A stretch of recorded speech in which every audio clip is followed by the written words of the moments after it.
Turn that damn roof off! Powered by Arkansas, for Arkansas. This is Inside Arkansas Live.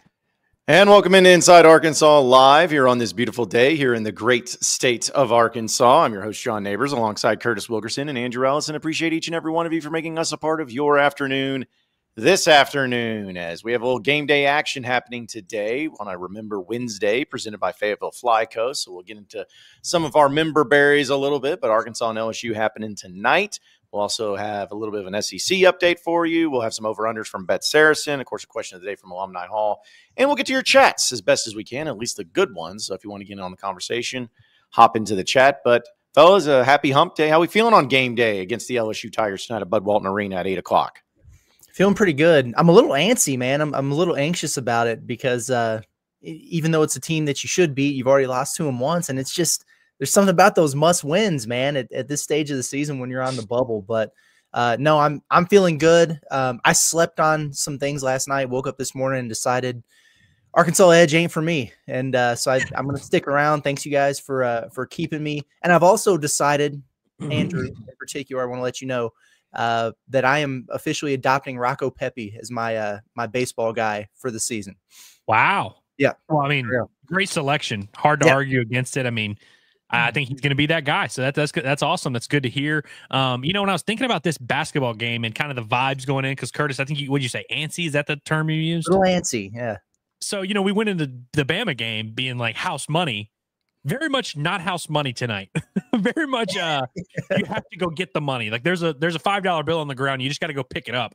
But I do think, like, you know, with sports, it's just fascinating how we always get to that point where you're riding so high after Kentucky. You beat Texas. You're just riding super high. You're feeling the buzz. You're excited. Like I said, you're going into Bama with house money. And now here you are playing a horrible LSU team, and we're all like bracing for impact. Like, oh, hopefully they don't slip on the banana peel here. And so it's just crazy how sports makes you feel that way, where one week you're feeling so great and so confident in your team. You're like, dude, we could beat anybody. We might beat Bama. And now you're like, holy cow, is this 1-7, 1-8 LSU team about to upset us again? And so it's going to be fun. I think we'll all have a nice exhale moment at about 10 p.m. tonight. But until then, we are fighting those bad thoughts for now.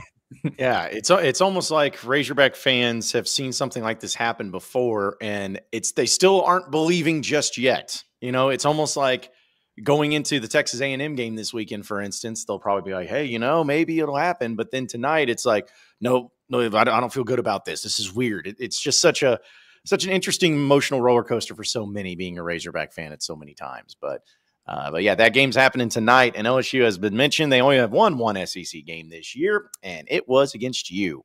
And so you have your chance to get a little revenge tonight. And what was crazy, guys, is that Arkansas opened up as a 9.5-point favorite to LSU.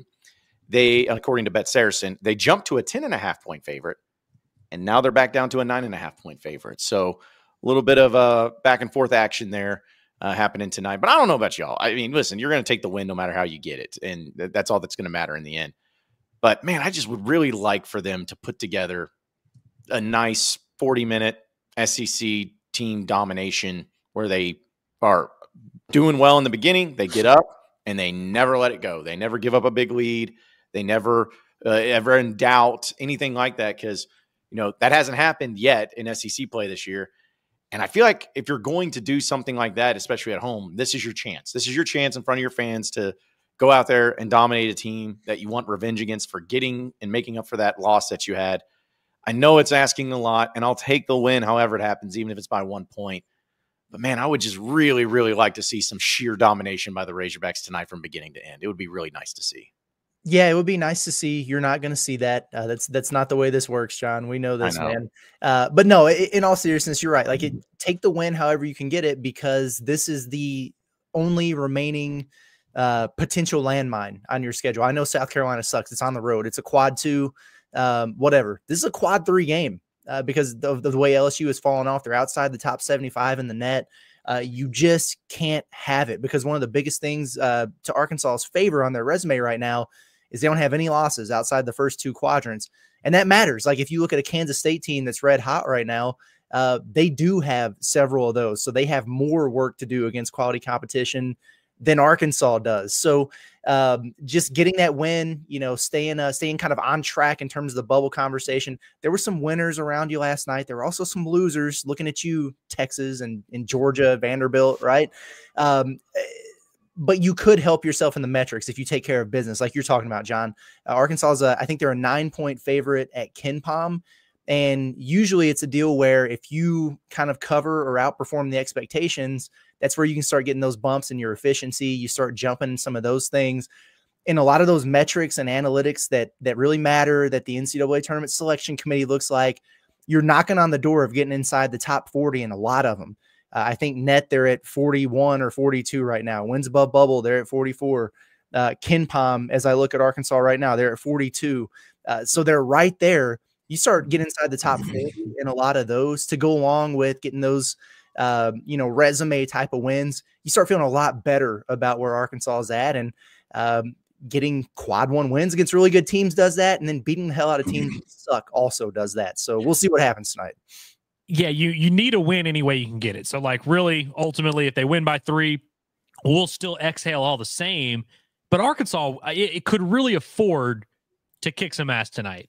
This game kind of has all the ingredients of a potential blowout. You have an Arkansas team that is surging a lot since their last game against LSU, and LSU, who literally hasn't won a game. There's a lot of reasons Arkansas should blow LSU out tonight, one of which LSU is just heading straight down the shooter.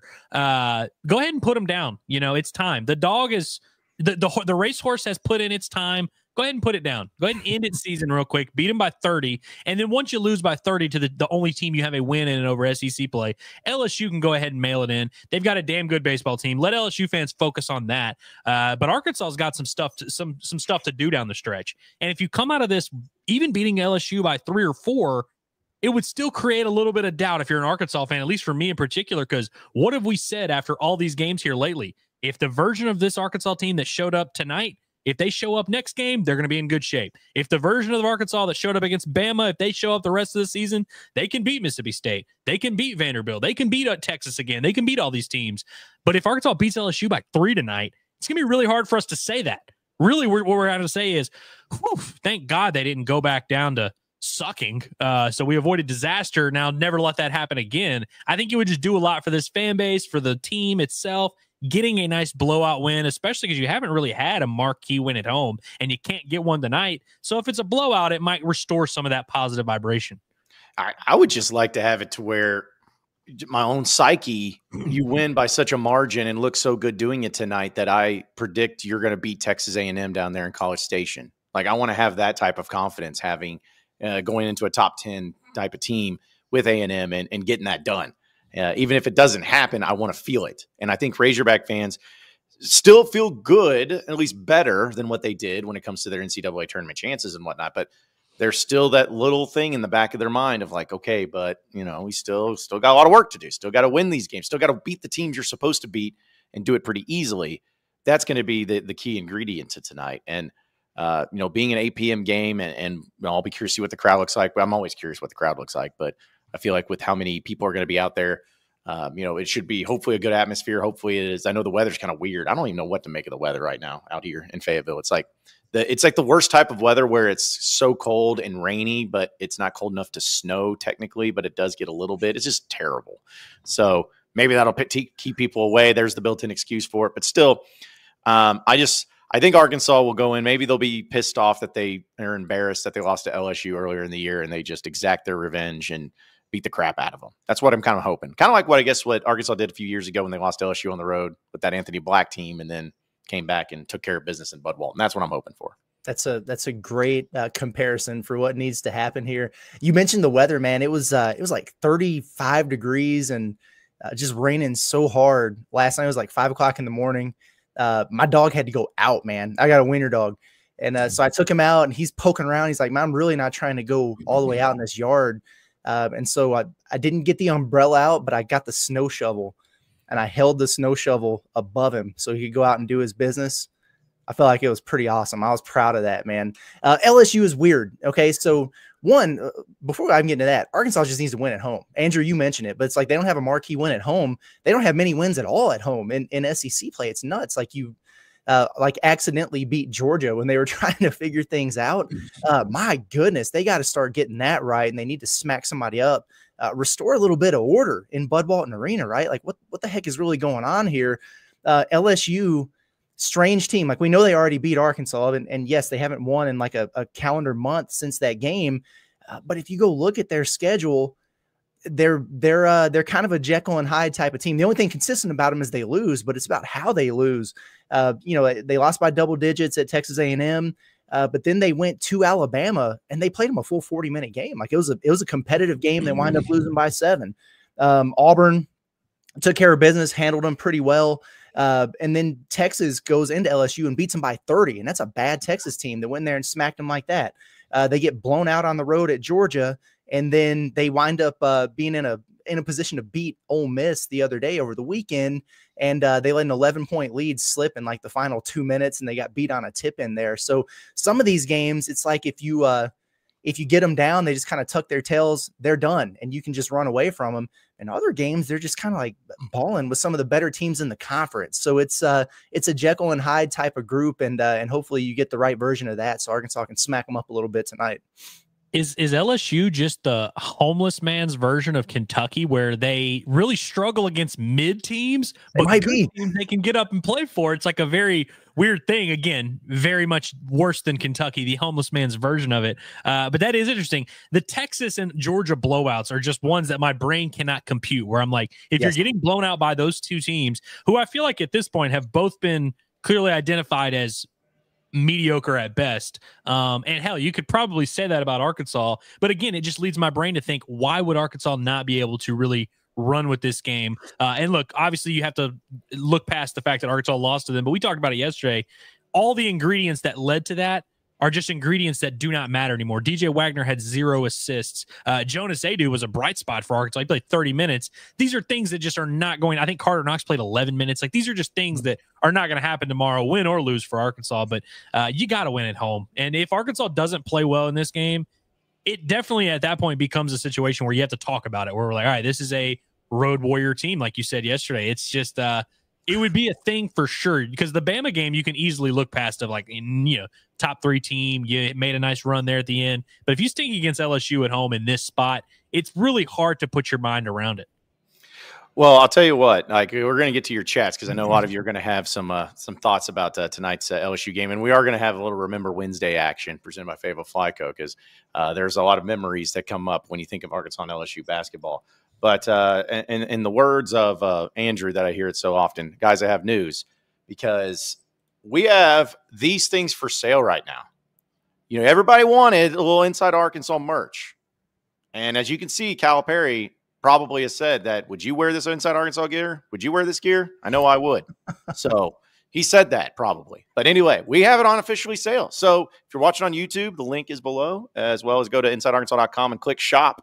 It's right there at the top. You'll be able to get a pre-order on some of these bad boys. So, we got Inside Arkansas t-shirts. We also got Pot at the Palace t-shirt and hoodie. And then, of course, that awesome rope bombastic hat that everyone is going to be excited about. I'm not going to tell you guys which is the best seller so far. I don't want to create any sort of envy among us. But just know that it's Andrew's bombastic hat so far. So really? It's got to be the hat. Yeah, it's the hat, man. Got to be the hat. What's the cheapest purchase, right?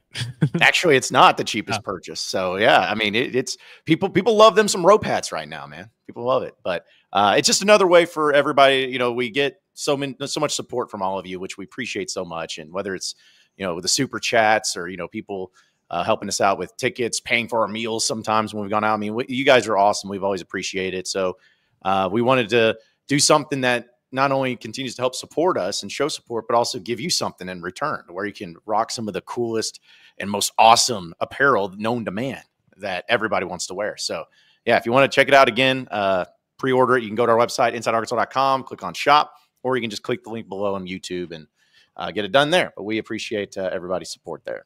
All right, let's go ahead and I'll tell you what, since we're talking about the Arkansas LSU game, let's talk a little bit with the question of the day, because I just threw this to a wall and see if it was going to stick. For a question of the day presented by Alumni Hall, if you go to InsideArkansas.com/Alumni Hall, you'll be able to see all the different apparel that they have for the ultimate Razorback shopping experience, getting you ready for the Razorback baseball season, as they have all the hats, they have all the jerseys, it's all in stock. So be sure to check them out today and get your Razorback gear, no matter if it's men, women, kids, everybody, right there at Alumni Hall. Go to InsideArkansas.com/Alumni Hall to get shopping today. If a Hog was to record a triple-double, guys, because there's only been 2 Razorback basketball players to record a triple-double. Real quick trivia. Can you guys name the 2 players in history? Fortson for sure, right? And Al Dillard. Nope, but close. Clint McDaniel, sorry. No. Clint McDaniel never did a triple-double? Nope. Alvin Robertson was the other one. Huh. Yeah. I think you got close, but yeah, those are the only 2 according. Alvin Robertson, because I don't believe I was alive for that triple-double. I was not either. So a lot of people probably would not remember that. But I was simply just asking the question that, hey, if Arkansas was going to have a guy who get a triple-double tonight against LSU, which obviously is very unlikely, but if a player was going to, which player would it be? And I'm going to ask you guys first before I give the answer of the audience. Of all the players, who do you think would be the most likely to record a triple-double for the Hogs tonight? DJ Wagner. Okay. And the ball's in his hands all the time. The answer is DJ Wagner. Okay. Yeah. DJ's, what does he have? He's had a couple 8-9 assist games, where like 7 to 9 assist range. Yeah, that's the correct answer. I want to make a slight case for Adu Theodorou. One, because Adu Theodorou is awesome, and we know he's going to be on the floor. I mean, him and DJ are the 2 guys that, and I guess Nelly, but that are going to be on the floor for 36 plus minutes at least. So Theodorou averages under 2 assists. So obviously that's the hurdle you got to get over, but he gets the 10 and 10 points rebounds like pretty regularly. So that's not that hard. He's had a few 5 assist games, and I believe he's had 1 6 assist game. If LSU ran some type of weird zone where he's that guy in the middle, I feel like he could get a few cheap assists, maybe some transition ones. But I agree with Curtis that DJ's the most likely. But I think Adu is like sneaky a possibility. DJ Wagner getting 10 rebounds is just head over heels more likely than Theodorou getting 10 assists. Yeah, and Wagner, since he moved to point guard, I mean, and he had 8 assists at Kentucky, had 9 assists against Alabama. And then he can just with the ball in his hand so much, he can accidentally score 10 points. He should be a better rebounder than he is, though. DJ, like he's gotten 6 in a couple games, but he also does the thing where like he didn't have a rebound against Bama. He had 3 at Texas. So none of these are likely. I would love to say Big Z, but teams would have to be like foolish to just keep shooting around him and then he gets 10 blocks. But he could do it against like Maryland Eastern Shore or something, So it's not a terrible move either. Well, according to the audience, you're all wrong because the audience says overwhelmingly at 55%, Adu Theodorou would be the most likely to have a triple-double. I just question the intelligence of our audience here. I literally made the case for it, and I disagree with it. I still think DJ is the right answer. I mean, really, none of these dudes are getting a triple-double. No. But no, I mean, like, yeah, I don't know. Well, and it's also funny, too, because the number 2 overall answer at 23% is Big Z.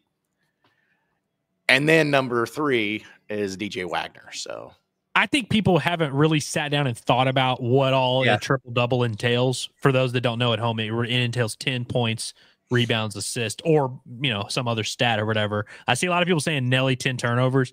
Nelly averages like 1 turnover a game. I know he's bad at dribbling. He can't handle, but like he doesn't have the ball in his hands enough to turn the ball over 10 times. I think he's only had a few games where he's gone over 2. So I don't see that, and I don't really see him getting 10 of another stat, frankly. I don't think he's going to get 10 rebounds. But I think people just think like, oh, who's good at basketball? Who could get a triple-double? So they win and do Theodorou. And Theodou's also, and kidding aside, like Theodou's also the Swiss Army knife of the team. Like when you think about the guy who does a little bit of everything, it's obviously Theodorou. So it would be easy to look at that. It's like, oh, he's your leading scorer and he's great on defense or whatever. And so, yeah, like I see that, but 10 assists, I just don't see it with Theodorou. And, I mean, I think he leads the team in steals, but he ain't getting 10 of them in a game. You know what I mean? So it's tough, but I'm going to laugh when it ends up being Billy Richmond when he gets a triple double tonight. And then we're just all going to be sunk. Billy's that man. I'm really bummed that Clint McDaniel never had a triple double. Cause I remember when I was a kid watching like a VCR recording of one of those games from back in the day, and he had like 8, 11, and 10. And I remember thinking in that moment as a child, I was like, that's how I want to play. That's who I want to be. I want to be that guy. And I never was, but I remember being inspired by that. And so I was like, dude, Clay McDaniel totally had a game where he had 10, 10, and 10. I wonder if go ahead. I got to look something up. No, I was just saying, like, I feel like he was close to it. And of course, I wasn't there for the Alvin Robertson, but when I was there at the game when Courtney Fortson recorded a triple-double. And I remember thinking, like, oh, yeah, that's cool. But, like, he had, like, 12 points, 11 assists, and 10 rebounds. I'm like, okay, well, that's not exactly, like, overwhelming. But then as time went on, I'm like, you know what? That was actually really incredible, the fact that it's only happened twice in the history of Razorback basketball. Twice. Which triple-doubles are impressive no matter what, unless you're, like, you know, Joker in the NBA where you get one every night, or LeBron. But the fact that Razorback basketball has only had 2 guys in their history, and one of them was Courtney Fortson, who never even played in a postseason game. You know, it's just it's a wild thing. To whoever said John L. Davis, and I know it was like the 10 turnovers thing, he's the guy who's probably flirted with it in his career more than anybody else. But he just did so much for that Florida Atlantic team. But there were some games over the course of his career where he would get that points, rebounds, double and have like 6 assists. You know, like he flirted with it a little bit there. He should have been included on our list of options. He wouldn't have got any votes, but he should have been included because he's probably come closer than anybody else. Well, the thing is I would have included him, but Twitter only lets me do 4 options. But I was thinking, because I was like, I thought about doing Nelly and DJ and Big Z, but then I was like, man, to not have Thero, who I know obviously I was the right choice because that was the overwhelming vote, who's just, as you say, the jack of all trades type thing. I was like, well, I can't have him not be on there because everyone's gonna be like, what about Thero? So anyways, yeah. I really hope he does it tonight. I really do. Wouldn't it be awesome if Thero just goes out there and gets one of them suckers and we come back here tomorrow and we're like, oh, well. We should have listened to y'all. You guys know ball. I would have to do a victory lap because I kind of saw the vision. But by the way, I have an announcement. Okay. It was Corey Beck I was thinking of that had the near, like the almost triple-double. In the NCAA tournament against North Carolina A&T that year, he had 9, 6, 6, 5 points, rebounds, assists, steals. 5 steals. Has anybody ever done the quadruple double? I don't think so. I don't Definitely know. not at Arkansas, but just in the world. I wanted to say, like, for some reason, there was one time where someone was really close in the NBA. It may have been LeBron, but like, I remember everybody on Twitter was like, "Oh, watch, he's on the quadruple double watch right now." So I don't know. I feel like surely somebody randomly one time did. I think Russell Westbrook ruined the triple double also. That one year where he averaged it. Yeah. And like he took 40 shots a game for the 8 seed Thunder. I think that desensitized the triple double. It used to be a big deal. Yeah. And now Jokic has really ruined it. Right. John Dozen here running his mouth again about Nelly because he played in the American, where he was the player of the year, by the way. He did have a 13-8-6 game in the Elite Eight, by the way. He's the one guy who hasn't played in the SEC, but he's the one guy who's played in a damn Final Four. So, you know. Yeah, but played against a ton of SEC teams and busted their asses. Yeah, but I mean, are there really any good teams though in the Elite Eight and in the Final Four? I mean, come on, the competition is not very high. Yeah, let's just look at that. So, but yeah, I don't know. We'll have to look up my favorite thing ever though, real quick, is whenever Charles Barkley talked about LaMelo Ball having a triple single. Still my favorite. That was still one of the funniest things, and still something that gets referred to a lot. So, but yeah, it's awesome. But hey, I tell you what, we'll keep moving here with all the member berries that we love bringing up here on a Remember Wednesday, presented by Fayetteville Fly Co., our great partners at Fayetteville Fly Co. I got this great Rod Hog hoodie. Curtis has his. Andrew didn't get the memo because I guess he wanted to rock Houston stuff, and that's fine. But no, we appreciate their partnership. They have great outdoors apparel that you can check out at fflyco.com. And if you go there and use Hogs by 20, you get 20% off your purchase, no matter how much you order. We love dealing with them, and it all goes to good causes, helping out military veterans. And it's a local company here in Fayetteville with a lot of cool stuff, whether it's hats, shirts, all that stuff. So be sure to check it out and support them over there at Fayetteville Fly Co. It's fflyco.com. Use promo code Hogs by 20 for 20% off your first purchase, or your purchase in general. All right, I want to do since it's Arkansas LSU, this is one of my favorite type of Remember Wednesdays, is when it's like a game day, because then we can be like, oh, remember this time?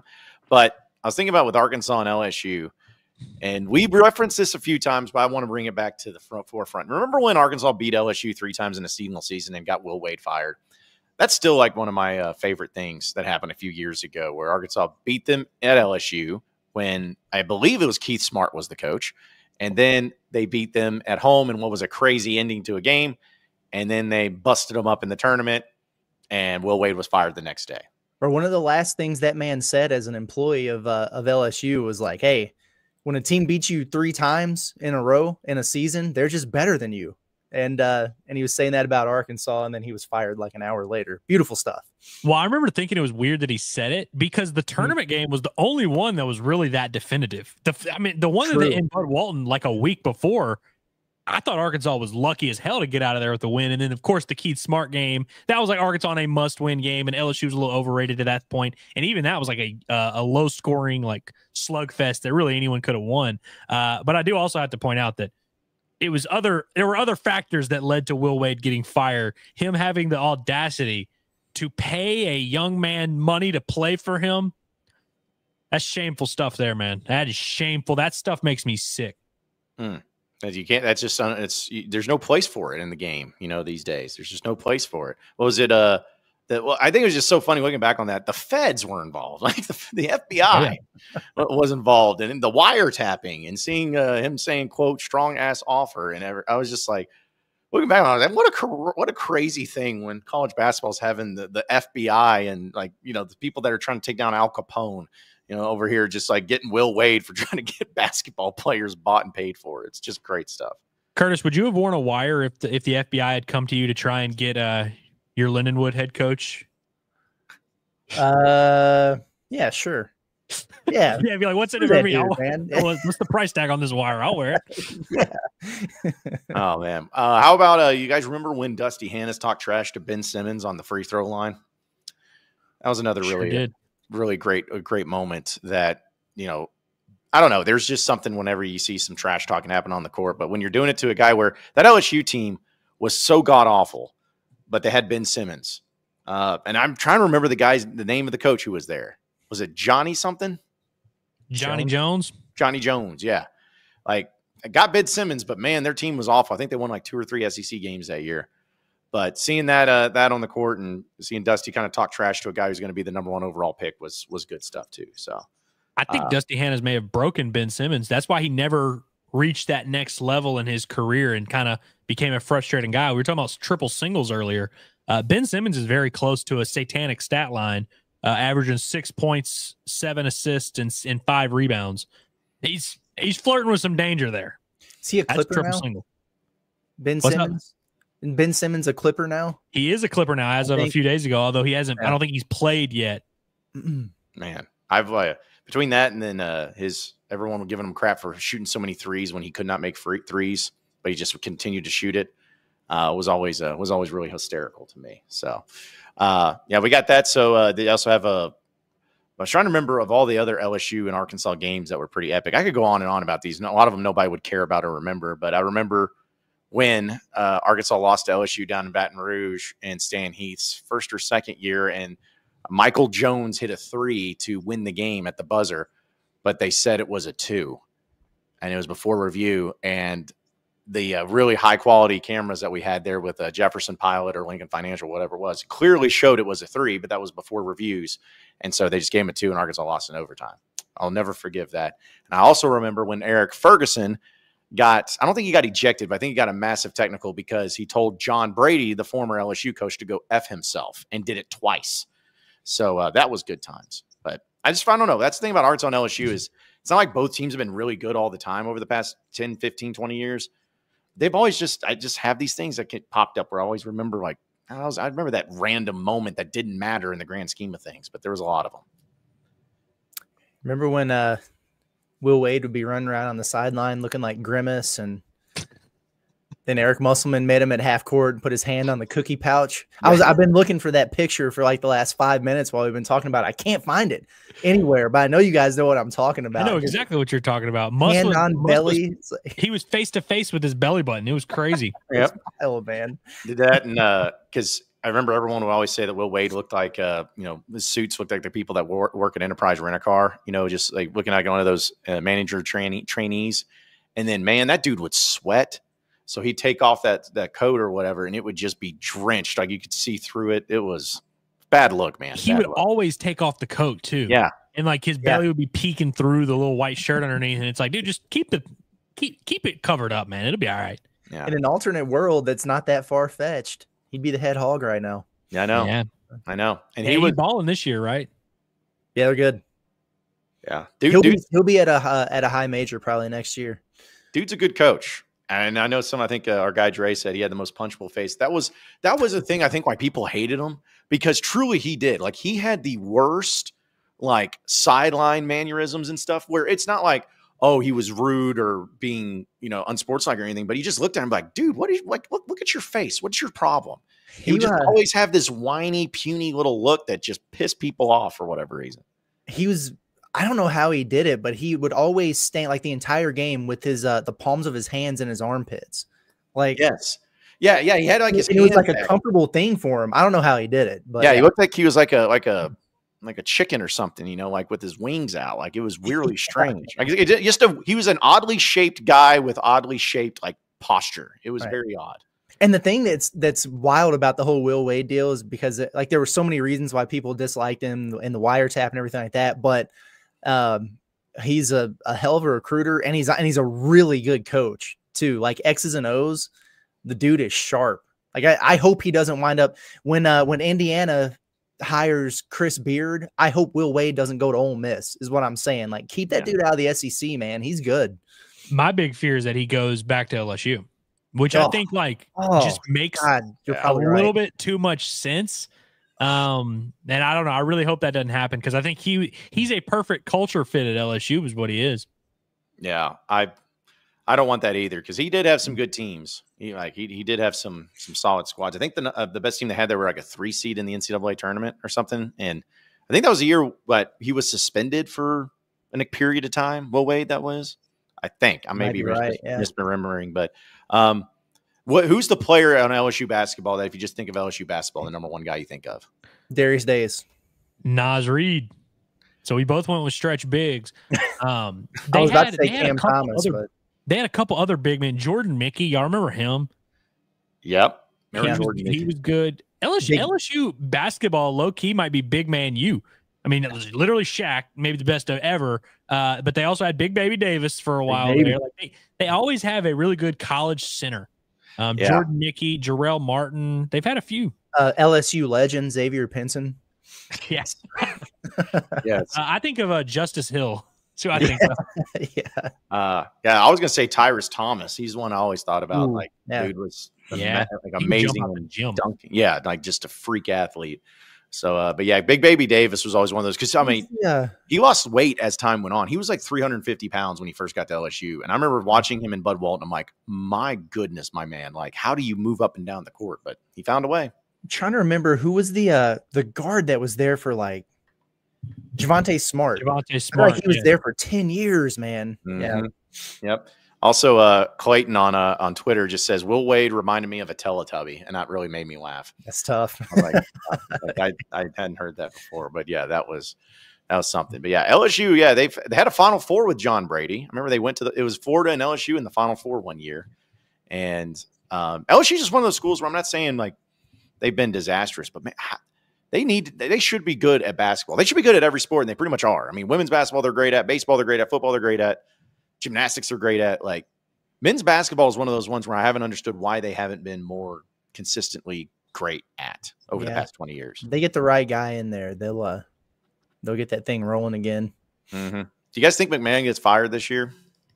Yes. Yes. Assuming that they lose handedly tonight and then finish out, maybe 2-14 or 2-16 or whatever. Yeah, just because it will have gone so poorly, and there will be no case to be made that they're going in a good direction. Yeah, and nobody goes to the games. That's also a big indicator too. Someone on Twitter just threw this at me, which I know we're not going to remember it, but I think I saw War Machine put it up that it's a remember win that they wanted to submit. But when Arkansas beat Michael Jordan in North Carolina, because that happened on this day back in 1982. Nice. So, okay. Yeah. Very cool. Down in Pine Bluff, which I still laugh about. I was like, could you imagine if Arkansas came out, hey, we're playing North Carolina this year in Arkansas? I was like, oh, man, it's great. But it's in Pine Bluff. how mad people would be. But back then it was different times. And yeah, Charles Ballantyne, rest in peace, with the big game winner there for Arkansas. So yeah, that happened on this day long ago. And I think I don't remember what that Arkansas team did later that season as far as like postseason, but I know they went. I just don't know what they ended up doing, but still. Joe Klein was on that team, and Joe Klein was also on the 1998 Chicago Bulls team. He got a championship ring. So full circle there with Michael Jordan on all that. So yeah, appreciate Fayetteville Fly Co. being a part of it, and I'll remember Whensday. And some people just wanted to support us with like Red J says, remember when Inside Arkansas didn't have merch for us to pre-order? We do. I do remember that. That was a good time. Yeah, that was such a long time ago. But yeah, it's there now. So, but hey, once we, maybe I should ask you this off the air. Never mind. I know it's okay. Like, I'm sure nobody will react to it if that's the case. Well, I don't remember if we said it publicly or not, so I'm going to wait, and that's then fair. We can do it tomorrow, maybe. Yeah, that's fair. I guess one of y'all had this from our gal Joy to the World, says when John holds the mic with both hands, it reminds me of a Shake Weight commercial. It's good work, Joy. That is good. Hey, that mic ain't going nowhere, bro. Yeah, that's I'm telling you, it's like, because I know that if I drop it, it's gonna it's not exactly the most ideal thing. Again, I feel like I'm Bob Barker over here hosting for Price is Right, but yeah, no, still no luggage. It's just know, because some people keep asking, like, if I'm doing this, there's no luggage. So until you see this change, then I got my luggage, or at least the money of my lost luggage. So, but appreciate your concerns there. Like Arkansas also said, Will Wade stands like the Grinch. Yeah, he does. The hands on the hips thing. Yeah. Mm-hmm. Yep. It's kind of shaped like that. I could see it. And also, Jacoda want to know, will I see you boys there tonight? I'll be there. I'll be there. And Andrew will be there too. 32 minutes of the basketball game. Yeah. And Andrew's going to be there too, I think, reportedly, at least. If you had a ticket, which I found you a ticket, I meant to tell you, but if you're still wanting to go. All right, then. Yes. But yeah, we'll be there tonight. Also wanted to comment on this. Said, ready for Inside Arkansas dudes following from Batesville, home of Gage Wood and Izzy Higginbottom. So, yeah. Cool. It's a good duo right there, man. I was sad to see that the Beef O'Brady's is permanently closed in Batesville. We'll have to find somewhere else to do our show when we go down there. But Yep. I think that might have been our only option. Yep. It should have been. Oh, yeah, that's what it was for, because John Doe said, share the War Machine video 41 years ago. We beat 21-0 North Carolina. John, yeah. Well, we can't really share it. I mean, it's on War Machine's deal. So we'll have to contact the executive director of Arkansas Edge, because they sponsor War Machine now. So yeah. Sheesh. We've been calling, but the number's been bouncing. I don't know. Mm-hmm. Golly. Thank you to all the people who are getting on my nerves with the questions about air tags. Thank you. Also, yeah, this is actually a guy. Dre told us, Andrew, that he's got tickets for us. So there you go. We can get in the game that way. We appreciate you, Dre. Thanks for that. All right, let's go ahead and keep this show on the road and keep it moving as we get into your Arkansas Update, presented by Davis & Garrett Insurance, your independent auto owners insurance agency, securing what matters the most. Dave Van Horn and some of the players got to meet with the media today. And Andrew, I know that had some comments from that, but also wanted to share this graphic, because this is your opening weekend rotation, where you have Gabe Gackle as well as Root. He's the Ohio State transfer, right? I always get that mixed up. Cheese is the Ohio State, and Root is ECU. Okay, thank you. Yeah, so you got Root, and then you got Gage Wood from Batesville represented there, game 3, and then Vital Shees, game 4. So, Andrew, what'd you make of the rotation opening weekend, as well as the comments made by Dave Van Horn? Well, it was probably the least controversial opening rotation that I think Arkansas's ever had. Like, every year, there's at least some type of controversy, and frankly, we might have had that this year, but they played 4 games.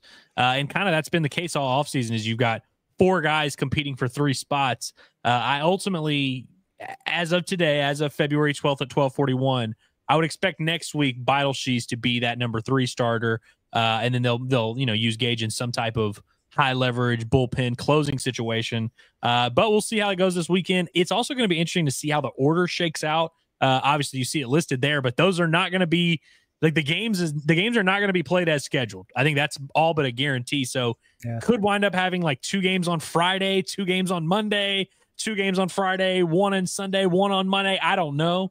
But so it's going to be very interesting to see like how that all shakes out when those games end up happening. But should be a good weekend of baseball for the Hogs. And so we'll just keep our eye on the weather.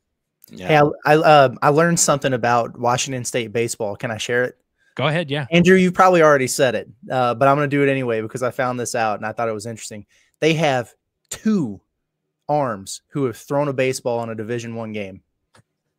It's JUCO U. I did not know that stat, That's though. Crazy, bro. Yeah. It doesn't mean they're not good or whatever. I don't know any of these cats. That was like, I don't know any of these dudes. And I was like, so maybe they are a great team, but if they are, there is no case, like there's no evidence for us to have find that out because these guys merely did not exist weeks ago. They also have an arm. They have a guy who transferred from, I believe, Alabama, who's like a prospect, like a potential like top 3-round pitcher who's out for the year now. He tore his UCL. And so I don't know if he was included in that 1 of 2 or whatever. I'm assuming he's not because he's not going to be available. But yeah, so like their one gym is out. They have a TBA on Monday, which is not that crazy because it's 4-game series. It's kind of a unique thing anyway. But yeah, I would anticipate Arkansas being the better team in this matchup. I'll leave it at that. Well, also, what I'm deciding is I want to kind of torture Andrew a little bit. I'm going to start a rumor that the guy named Tag Andrews is going to be like maybe getting into the starting rotation, even though that's not going to happen. But then I'm just going to have that to where now, Andrew, every time you do the bombastic, you're going to have people asking, "Hey, I've been hearing about Tag Andrews. What's the situation? Is he going to play?" Just so you have to keep answering that question over and over. We had a lively discussion on Tag Andrews on our Sunday stream, right? I was going to say, man, like those in-state kids. I mean, he's from Maumelle, so of course, anyone from that Central Arkansas bubble is going to be pushing the Tag Andrews. And his dad is always at all the scrimmages. And his dad, when we were walking out of one of the scrimmages, was like, "You better not say anything bad about Tag," like just kind of messing with me.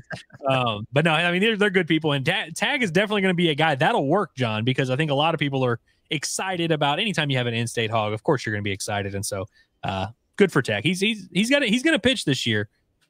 Forget him being in-state. I just like the name because his name's Tag, like TAG, Tag. I mean, dude, there's some names on this team. Dude, I'm telling I was looking at a few of them, and I mean, some of them we already know because they're returnees and all that, but still the Beidelshees thing is still like, I remember I like looked at that name and then it was either you or maybe he was the one that told me how to pronounce it. And I'm like, "What did you just call me?" Like, I was just like almost pissed off because I'm like, "What? I don't listen to rap music. Like, what does that mean? Like Beidelshees? That's such a crazy word." I've been impressed by how well you've been handling the name though. Yeah. Well, I feel like I have to, at least in that. I don't do well with anybody else on any other sports, but for some reason, baseball, it takes me a little bit, but I get it going because, like, for instance, Gabe Gackle, I remember when I first saw him on the roster, I'm like, Gackle, yeah, it's a Gackle. Then nope, it's Gackle, which is much better and much cooler, and I'm glad that it's that too. Yeah. But yeah, I'm excited about baseball. I don't know how excited I am to be out there in the freezing cold weather this weekend, but I'm excited about baseball. Yeah, I don't think it's going to be a heavily attended series, if I'm being honest with you, but I'm excited as well. And so, and I guess we should also go ahead. I got to pitch it every single day. I'm going to continue to promote it. Friday, live watch along, whatever time they end up playing. It looks like it might end up being a doubleheader. So if that ends up, hopefully it ends up being at noon. If it's noon, then I'm going to have to like really figure out what I'm going to do. But I'm definitely going to be live for that 3 p.m. game. All right. Well, there you have it. Yeah. We're going to also always have whenever it's Razorback content going on, which also a reminder next week too, folks. Me and Curtis are going to go down to Auburn. So that'll be interesting and fun. I'm excited about it. But I love the way you said that. Well, it's just because, when with one of these trips, it's a good hike, it's a pretty hefty drive. So I don't have to worry about lost luggage this time. But also it's the #1 team in the country. And I've been hearing so much as you have about the atmosphere. So I'm like, okay, how's this going to go? How's it going to look and everything. It's all about. So, yeah. So it'll be fun. So we'll be that. And then also Andrew will be down there in Arlington for the Amagi Bank college baseball series that's going down there in Arlington. So yeah, we're going to have all your coverage there. And it's going to be a busy week for us next week. I always want to make sure I get the names right when it comes, because they have how many different college baseball events down there at Globe Life? Like they've got one this weekend and it's loaded. Yeah. It's honestly like the way cooler weekend is happening this weekend in Globe Life. They got like Louisville, Clemson, Ole Miss, Oklahoma State, somebody else good. That's fun. That's a good. Yeah, that is a good one. Yeah, I can't wait. And that one's Shriners. That one's not Amagi Bank. That one's Shriners, the hospital. Yeah, big difference. So get it right. Yeah, and also like this from Brian, just like, shit, Andrew, I wish I had tickets. How are you not attending the game? Well, I just explained why I'm not attending the game, because we're doing a live watch along on the Bombastic Podcast, which Ryan should know. He listens to the show every day. But yeah, we're going to be doing a live watch along for the season opener to kind of, document, go into it together. I was just laughing because I'm like, it's like as if you couldn't get access to tickets because there's no one that's going to be there. You can get like $1 to get in. Yeah, so we got to get you tickets somehow. Yeah, I don't think the tickets are not going to be hard to come by. I promise you. It's you can get into the game if you want to go. Yeah, I even saw, because I saw that somebody on like Facebook, one of those ticket things, they were literally selling 4 tickets behind home plate, like front row, for $25 a piece. So yeah, you can do that. You can get into the game if you really want to. So. But yeah, is there a game this weekend that we want to go to? Like we want to attend, the 3 of us? I would say, Sunday makes sense, but dude, it's going to be miserably cold. The coldest Sunday. day? I think it's the high. Yeah, it's like the sunniest day, but the coldest day. And I think Monday might have to be the day, but then it starts at literally noon when we do Inside Arkansas, so we might have to make a decision on how we go about that anyway. Yeah, but yeah, should we just set up out there? Like, I was trying to think of like something we could do either for that, or it's like either do that or for like Sunday, just have fun with it because it is going to be so miserably cold. Let's just be out there. We'll just pack up and like look like we're about to go into the Arctic igloos and just be those guys. Where can you bring in the belly warming whiskey? Is that the hog pen? You just we just put all our equipment in an ice chest. Yeah. Now, I'm sure they wouldn't kick us out for that. Yeah, I'm sure they wouldn't have any issues. We'll figure something out. We'll make it fun. But we'll just see how many games they're actually going to play. Yeah. That's the key ingredient there. But all right. Yeah. Okay. Got to give a super chat. Thanks, Ozzy. Appreciate the super chat. It says, after we win the College World Series, I'm planting the flag in TD Ameritrade. Ozzy, who literally mere days ago tweeted at me and said that Arkansas was not going to. What did he? I think he said they weren't even going to make the NCAA tournament. He was like, not only are they not going to go to Omaha, they're not even making Dave Van Choke, as he calls him, Dave Van Choke. Come on. But now it's World Series. It's not in TD Ameritrade. Is it or is it still TD Ameritrade? No, it's TD Ameritrade. Okay, it used to be Omaha. Charles Schwab. Right? Oh, no, crap, you're right. I think it's. I don't know what. There's a long name for it now. It's like the college baseball series. It's Charles Schwab Field, but I think it's still TD Ameritrade Park. Golly, just, you know what I mean? Yeah, I know what you mean, but it's still so stupid. Like, just make it easy for people, folks. Come on.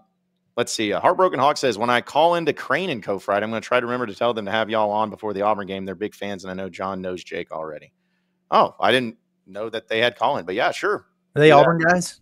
Is that? Yeah, Jake is. Yeah, and yeah, I want to give a shout out to those guys. Like, they are really good. I know people are like, oh, Daily Wire, like, it means political. Like, they're good dudes and they know their stuff and they're really nice. So, but yeah, Jake's a good guy. I always gave him crap because to me, he looked like Cole Kelly. If you ever have seen him face to face, like, yeah, that looks like a little bit like that. So, for what that's worth. All right, let's see. We're going to continue to move on here and let's do a little SEC update action because there's been a lot of SEC updates actions going on with basketball. So it's presented by Rhoback. So go to Rhoback.com, use promo code HOGSBY20 for 20% off your first purchase. Last night, as far as the favorites go, or at least the higher ranked teams go, all of them 1-1. So we'll at least talk about the upset, if you want to call it that, of Kentucky beating Tennessee again, 75-64. I know Andrew made the joke earlier. It's like, hey, Kentucky just for whatever reason knows how to play against the better teams, but they lose to the mid teams or play poorly against them. But you're sitting in also in the group text, Curtis, that Kentucky just knows how to beat those dudes in orange for whatever reason. It's almost like a kryptonite thing. That's what it felt like watching that game for Tennessee. It's just, it doesn't matter who Kentucky has out there. It's crazy. Like when they went to Tennessee, they didn't have either one of their point guards or whatever, and they come back and play them in Rupp, and they don't have Jackson Robinson, and then Lamont Butler gets hurt with like 10 minutes left, and they were better with him off the floor. But Tennessee just gets in this thing against Kentucky where it's competitive, it's back and forth. But then like the last several minutes of the game, they are just chucking threes, getting offensive rebounds, and chucking more threes, and it's just brick after brick after brick after brick.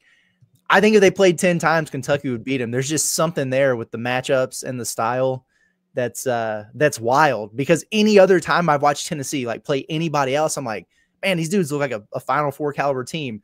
Both times I've watched them Kentucky, I've been texting you guys going, this might be another early exit for Rick Barnes. Like, I'm just not seeing it. It's so strange. Yeah. And I mean, look, I want to start by giving a lot of credit to Kentucky before I make fun of Tennessee, because I don't want it to sound like I'm making fun of Tennessee to like make Kentucky's win sound worse or anything. Kentucky continues to do that, man. It's almost a superpower for them when they have a key guy out or two.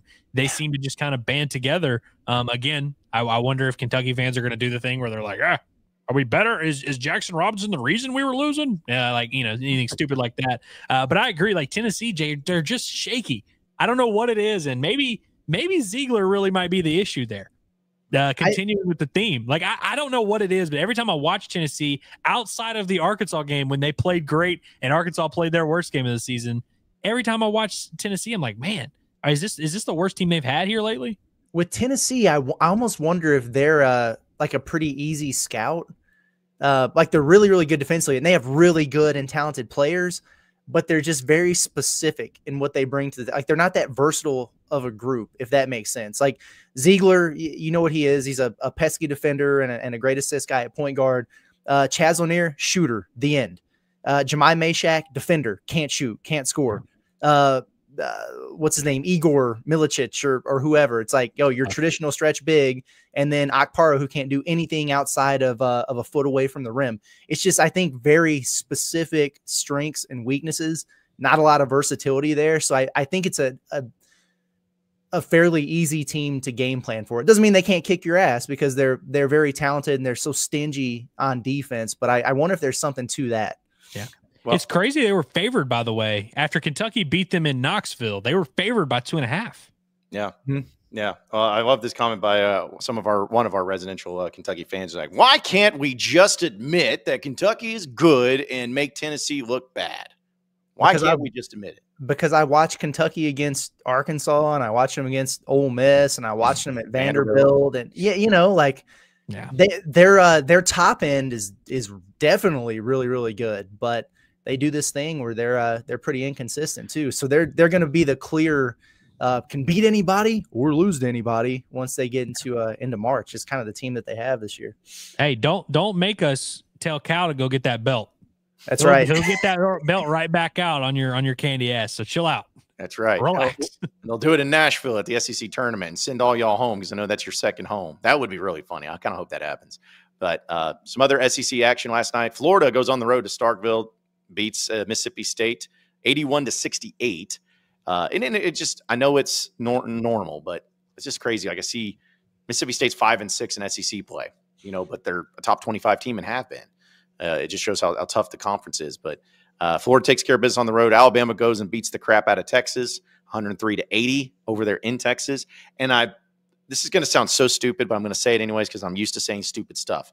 I'm pretty sure that there was some sort of stat that came out where for only like the second time in college basketball history has there ever been a team in a regulation game score 100 points on 60% or better field goal shooting, 50% or better three-point shooting, and 90% better free throw shooting. And that's what Alabama did last night. It sounds right, but apparently that's only happened twice in the history of college basketball, for what it's worth. So at what point can we just stop doing this thing where we pretend Texas is an NCAA tournament team? Yeah, and I'm not even doing the like comparison with Arkansas thing here because this is an Arkansas show or whatever, although I do think they're better. But like, why is this a conversation? It's like North Carolina, even. Like, people still want to talk about them on the bubble. It's like, if you watch them play, Texas is not good, man. They're just not. And I don't see a lot on their resume that makes me feel otherwise. Arkansas goes into Austin, kicks their ass. They blow a big lead and they wind up losing to Vanderbilt. And then they just get completely punked by Alabama. And then I look up today and it's like, they're the computer trickers like LSU was that year, where it doesn't matter how many weird losses they took, they just stayed high. And they're still like top 35 or whatever in the net and everything. I'm just not seeing it, man. If they're in at the end of the year, that's going to be my quickest selection that I make in the bracket is Texas losing the first round. I don't care who they're playing. I think that's one of the things that gives me so much confidence about Arkansas's ability to make the tournament. One, of course, you gotta do what you gotta do resume wise. But I look at some of those teams that are currently projected in, like Texas. I don't know if North Carolina still is. Vanderbilt's been in that category, and I'm just like, I feel like Arkansas is going to finish the year better than them, right? I mean, they've already beat Texas. It's probably going to beat them again. Maybe Arkansas wins that Vanderbilt game. Maybe they don't. But just game to game, I feel like Arkansas is going to have a better chance to do well against good teams than Vanderbilt is. So I'm like, is their resume really going to shake up that way? And hell, I got to say, I know Mississippi State's better than these teams I'm talking about. They've got some real stinkiness to them. I was really hoping they would like rise up and show me something last night. They did not. I think they're going to have to get that ass whipped in Bud Walton Arena as well. Right. Did y'all see that Florida? What did they start the second half on? Like a 17-0 run or something like that? It was Mississippi State was up 1 at half and then was down 20 like immediately. Yes, no, you're 100% right. I feel so much better about that game than I did at the start of SEC play, where they look like a complete wagon there. And then I know we haven't talked about it yet, but the same thing happened with Georgia. Yep. They go to A&M and they were dominant in the first half. I turned my television on and they were almost up double digits at A&M. I watched for 14 minutes of real time, not game time, just real time. There were commercial breaks in there, and they went from up 8 to down a dozen like that. I think they went like 12 minutes of game time without scoring a basket from the field. These are good things for Arkansas, because these are teams you need to be able to pass in the pecking order, not just in the SEC standings, but like in the bubble picture and everything. So again, here we go into tonight's game where Arkansas just got to take care of business, man. Take care of business. Let Oklahoma go ahead and get beat up on by whoever they're playing, and then you look up tomorrow and you're in a pretty good spot. Yeah. Yep. Absolutely. Absolutely. And also, real quick, Auburn beat Vanderbilt's 80-68. They were only up by 2 at half, but then pulled away late. Before we get to the games of previewing them tonight, I wish I could play the clip. Carl Ravitch, man, saying that he doesn't understand. It's crazy. These teams that are the SEC, it's such a good conference, but they're 500 against each other in the SEC. How does this keep happening? I know you asked it, Andrew, but I was like, dude, it's the same thing. I was like, how do our people serious? Because listen, we're in broadcasting or whatever you guys want to call us. Like, we make mistakes. I say stuff that's wrong all the time. Try to correct it if it's like wrong, whatever. But I feel like something like that, it happened already. You know, everyone had their jokes with it, but yet this guy did it again. How does this keep happening? That tells me that Carl Ravitch is just not online enough. A little bit, which, like, you know, there's no shame in not being chronically online, but like, if you're in the business, you're on TV every night, you're covering college basketball, I don't know, maybe hop on Twitter and see everyone making fun of the guy that did this thing. You know, what's funny about it is he even did it worse than coach, because he was like, on this date, the SEC was, you know, and he lists off this awesome record of what SEC was in non-conference. So he's like, but since January 4th, they're 82-82. I'm like, what do you mean since January 4th? Since SEC play began? And so he kind of dunked on himself, where he's like, you know, back whenever they were playing other teams, the SEC was beating everybody. Now they're not. I'm like, not like anybody's just dominating here. Yeah. My goodness gracious. It's just, it's comical, man. It's hilarious. I know that it wasn't him. He wasn't the one that was the baseball guy that talked about the report that happened on Twitter for Tony Bello's team getting suspended or whatever. No, that was our own Troy Eklund. Troy Eklund. Okay. Yeah, that's right. That'll always be a great one too. So then you had someone who was on Twitter too much in that regard, and on social media too much, where he was listening. But yeah, we know Arkansas and LSU play tonight, Bud Walton Arena at 8:00 on ESPN2. But the other games, not really anything. Actually, the games kind of suck. Other than Arkansas and LSU, of course. You got Ole Miss at South Carolina at 6:00 on the SEC Network, and then also at 8:00 on the SEC Network at Oklahoma and Missouri. So, yeah. So we need a Missouri dub. And what was the other one? Let's get South Carolina. I need South Carolina to get a win or two here before Arkansas goes over there. Yeah, I won't like it if they're over. Yeah, I don't. Going in makes me nervous, man. Well, South Carolina goes to LSU. Okay. And they have Texas at home before then, so maybe. Okay, maybe. Yeah, just get one, you know? Yeah. It's just, I don't want to see that happen. That would be pretty detrimental. You've already lost to one team that their only win in SEC play is you with LSU. Don't let it be 2. Don't let 2 teams have that. No doubt. That would be really sucky. And I don't know. I feel like also, I know South Carolina's way down the road, but is it just me or Arkansas, whenever they go to South Carolina, either blows the doors off of them or loses because they play like crap? It's like one or the other. They've had some weird games over there. They barely, it was the Anthony Black year where they just couldn't win any games on the road. And then they went there and South Carolina was really bad. And they almost lost that game. It's like, that was the Josh Gray game. That's when his legend was born over there. It was absolutely nuts. They had a last-second shot. They could have won it for them. They missed. And then Arkansas goes to Rupp and blows Kentucky out like 2 days later. So it's such a weird deal. Yeah. I still remember when they went there. I think it was the Moses Moody year and all that. They beat them by like 30. And I think Arkansas hit 15 of 21 from 3. Just Desi Sills was a certified bucket for that one day. Out of nowhere. Yep. Yeah. It was crazy. So yeah, that game's always strange, but that's later down the road. You got bigger fish to fry and to be looking at that. So, yeah, be sure to check out. So yeah, you'll have some games tonight, but Arkansas and LSU is the only game that matters. So be sure to tune in to Pod at the Palace post-game show as Curtis and Andrew will be knocking it out and talking about the Hogs' big victory in the revenge game over the LSU Tigers.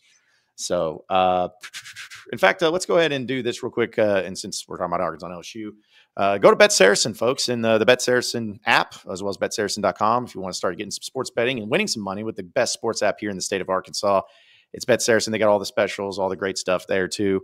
And shout out to our guy, Carlton. He's speaking in front of the government today and trying to get this 50-50 deal figured out between what he and some casinos are wanting, as well as opposed to the former fired radio disgrace guy he's trying to promote out there too. So good luck, Carlton. We're rooting for you. I know Razorback fans are rooting for you there as well. But I'm curious. I wanted to ask this question before we actually got into any over-unders. How about this? Over-under 2.5 total hog calls during the game, not pregame or anything, but like during the game, 2.5 hog calls. Because Curtis, you talked about how he feels like they don't do it as much anymore. Yeah, 2.5 over under. Under. I've got to really pay attention to it tonight. They don't do it anymore, Andrew. I know they definitely don't do it anymore. I will say Saturday, there weren't that many moments until really late in the game where they're like a hog call would have made sense. I do think they're going to have over 2.5. They'll have maybe 3 or 4. It won't be way over, but I do think they'll reach that. Yeah. I hope they do, because the one thing that you at least can count on them where they call the Hogs is when the other team takes a timeout. Like they all understand that still, and that's still allowed. Everybody in here shouting over, get your ass to the game and start a hog call then, because they don't do it, man. It's the weirdest thing.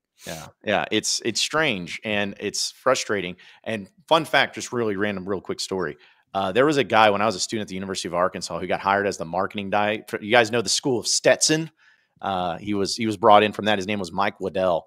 And I had a meeting because I was in the I was the director of game day affairs for the collegiate membership of the Razorback Foundation. That was my official title. And that was the stupidest, longest title ever, but didn't mean anything. We had a meeting with him. And the first thing he comes in, he's like, all right, so what do we do here? What all that? And he's like, well, here's what I want you. Here's what's the first thing. We got to get rid of the hog call. We got to get that out of there. We got to make sure that this isn't happening. I'm like, I beg your pardon. Like, you're wanting to get rid of the hog call. He's like, yeah, that just doesn't play very well on TV.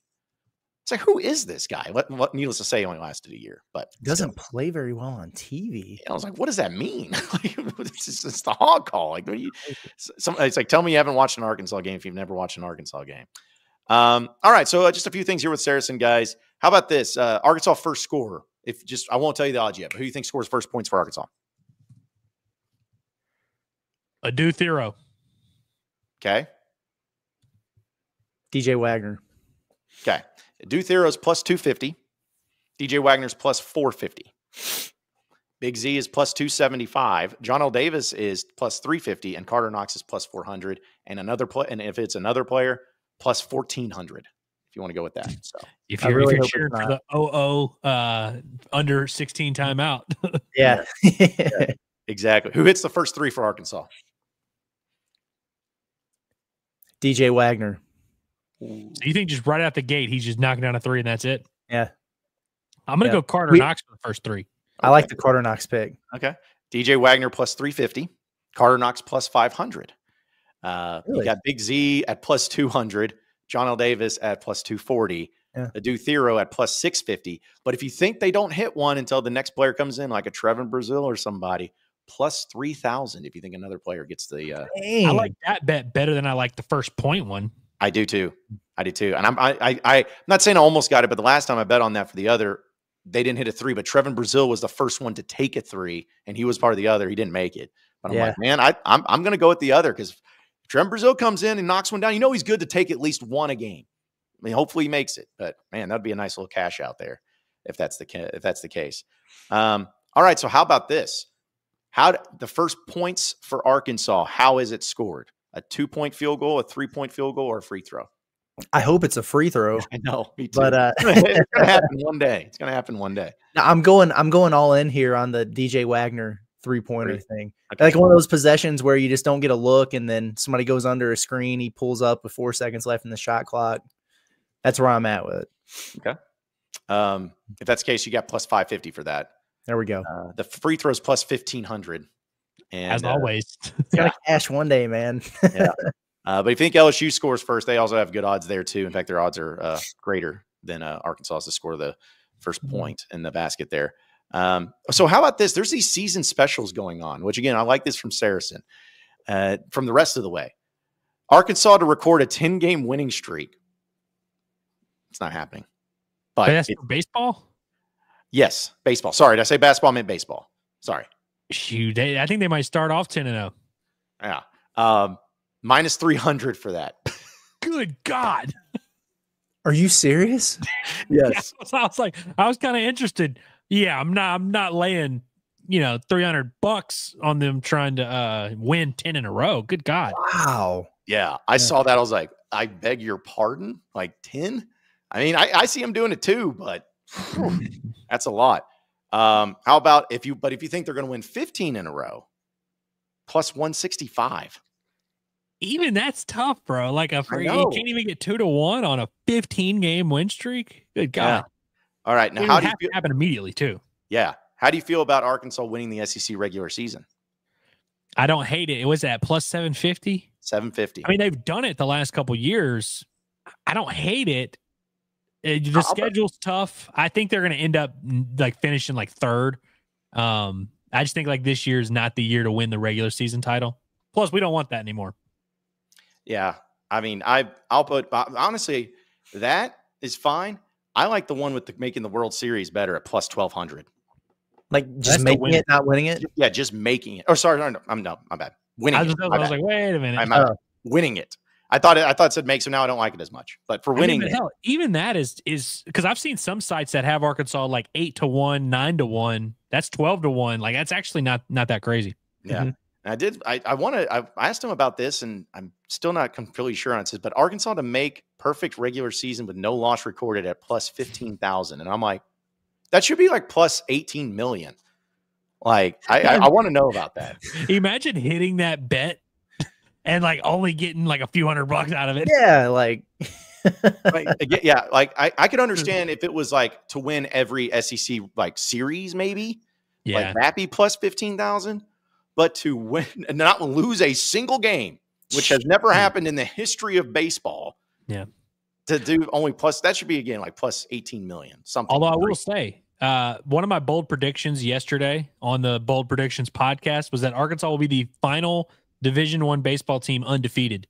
I think they're just going to start off this season in that 10 to 15 range, 13, 14-0, whatever. So maybe it just has to be the end of the season. That's all it'll take. That's what I meant by that when I said bold prediction. They're going to finish this regular season undefeated. Okay, I like that. Yeah, how about that? Yeah, just go through it all there. Another couple of other ones for baseball, since again these are all popping up here too. Let's see, regular season 3-game series specials.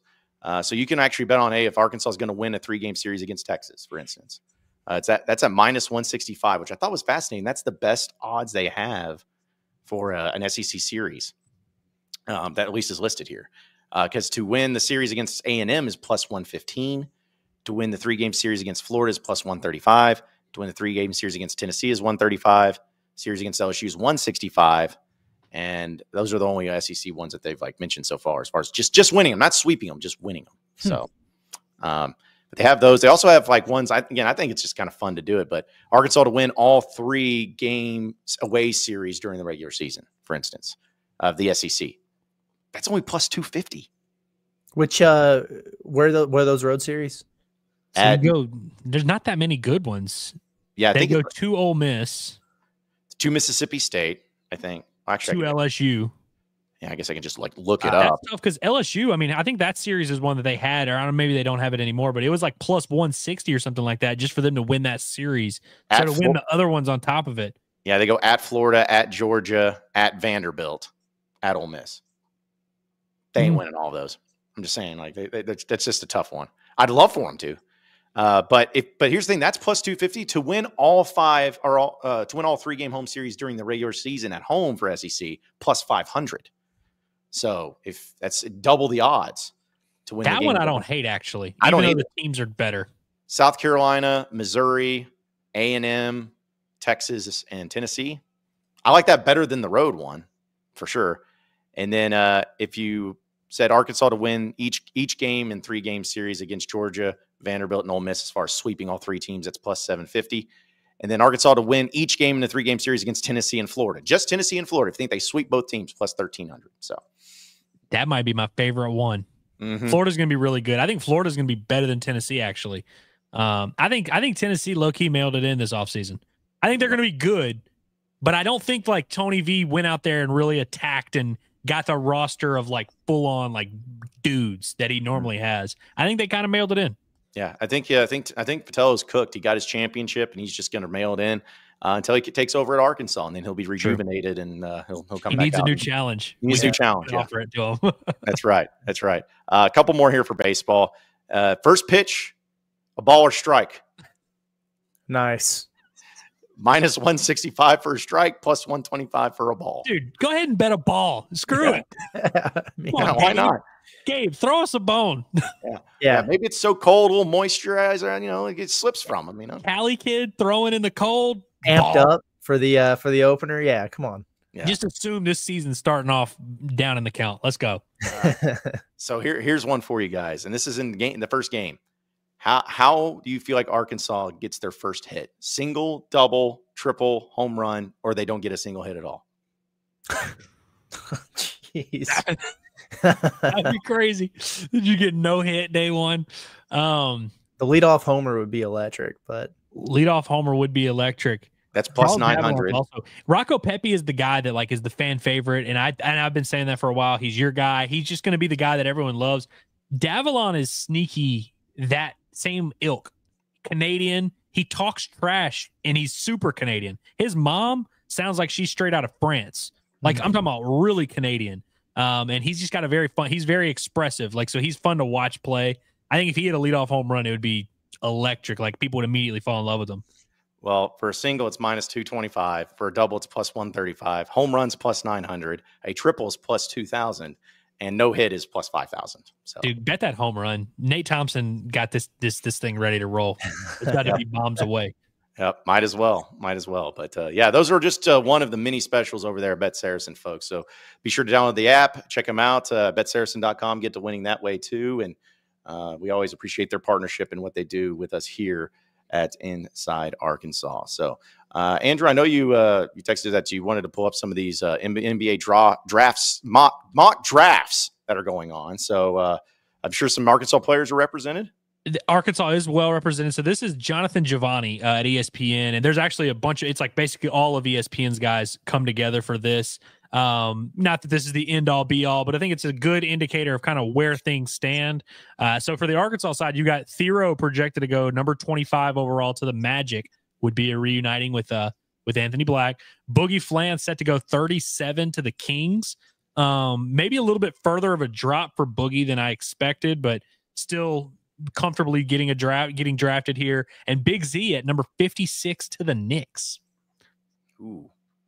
There's also Arkansas has played against literally the entire draft. It's actually crazy how many former like opponents for Arkansas are up there. Curtis, who do you think is the highest projected guy that Arkansas has faced this season? Oh man. This guy's projected to go number 4 overall. The kid from Baylor, Edgecombe. Yeah, Edgecombe. You got Edgecombe at 4.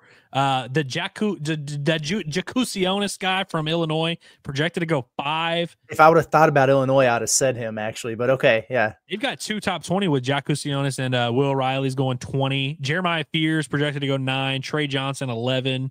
That big guy from Michigan projected to go 16. Jeremiah Fears at 9. Yeah, I think Trey Johnson's better than him. I do too. Oh, yeah. So the Danny Wolf dude, is that who you're talking about from Michigan? Yeah, he's projected to go 16. He's nice. You got Colin Murray Boyles at 18. Ace, who at Arkansas we'll see later. Asa Newell, 21 from Georgia. Florida's big man Condone is projected to go 26. And remember Jace Richardson? He snuck into the first round, projected to go 30. Yeah, how about that? Okay, cool. So I had 3 Razorbacks getting drafted, 1 in the first and 2 in the second. Is that right? That is where we're at. And I think that kind of is representative of how we felt it would go after Big Z's game the other night. Everyone kind of was like, hey, that might have done it. That definitely got him on the board. So he is, gives us something for sure to monitor. He's going to be in that late second round range there. The Boogie would really benefit from returning to school for one more year. Chatter is going to really start amping up once people start looking at him dropping into the second round of these things. Man, I'd be doing it just because I don't want to go to the Kings. Like that would be my biggest. I mean, but he can play with Malik Monk if he goes to the Kings. Yeah, I guess that's true. Yeah, and they can, whatever. If there's a team, there's every major league of like whether it's NFL, NBA, or Major League Baseball. It's like they always have that one team. It's like, oh, I wouldn't go there. And I've always felt like the Kings is that team. Just because you never see them, you never hear from them. I know they had a little bit of a run a couple years ago, but like they were relevant when Chris Webber was there and Mike Bibby. The Sacramento Queens, as Shaq called them. But, man, yeah, it was crazy because it felt like they were on their way, with Fox and Sabonis and all them boys. And I will say, underrated. The Kings color scheme and like uniforms and everything. I love the purple and black, and like I think that's really nice, which actually kind of fits what our graphic looks like here for Remember Whensday. But it's just still, it's really good stuff. I like the Kings look. Would y'all like to take a guess as to where Cooper Flagg is on this mock draft? He is numero uno. And that's starting to look like more of a lock as the days go by. They have the 2 Rutgers guys at 2 and 3. They had him, yes, I believe so. Or it might have been. Let me make sure I'm not BSing here. Yeah, they had Bailey and Bailey going 3 and Dylan Harper going 2. I like Harper more than I like Bailey. Like a lot more. Like I think it's a big gap between those guys. Duke has like their entire team is in this mock draft, but they have, I think, let's see, they've got a guy at, obviously they got the number 1 pick. They've got Newpel is at 6 and their big man is at 7. And I think they had at least 2 guys that were in the second round. So it's like Duke's whole lineup, they're all rotations getting drafted. That big man's scary. Malawach. He also throws up on the floor, but he's good. Dude, and not to get too gross with it, just going back to that throw up thing. That wasn't just a throw up. That was a projectile. Like that was like, that had some gusto. That's some PSI behind it. Like, and that's when you know it's bad, whenever that's happening. So, all right, a few of your chats, folks. We appreciate everyone tuning in and stuff. And again, we'll try to get to some of them. Super chats pop up a little bit more colorfully because somebody was asking me like, how do I get one of the color chats? It's like, well, it's a super chat. So, but I don't know this from Razor Shark. Maybe you guys can help me. I says, buy or sell that the Twisters look like characters. John is Tyler Owens. Curtis has been the British guy, and Andrew is Boone, who likes Rockets. Do you guys have any idea what this is referring to? The movie Twisters? Okay. That's what I thought. Like I'm assuming the old one. I haven't seen it. I haven't seen the old one. I've seen the new one. Oh, really? Well, I haven't seen the new one. I've seen the old one. The new one smacks, and I'm told the old one smacks too. Yeah. It's a little ridiculous. But so do you know who these, I assume this is the new one that they're referring to. You know who that is? I don't think it is the new one, frankly. Well, I know it's not. I don't recognize any of these names. I know it's not the old one either. I don't know. Whatever you're talking about, Razor Shark. I don't remember names from movies, like unless it's like a franchise, like even some like the most famous movies ever. Like I couldn't even tell you the dude's name off the top of my head. I'm tough with that too. I like this from our guy Dre because I think I'm going to do this, guys. Because with our intro, put that damn jukebox on. He wants to do. I love this team. We may have to. Change it up. let's be honest. There's one very clear thing that could happen that would make us kind of have to change it. If we do, we know where to go now. Mm-hmm.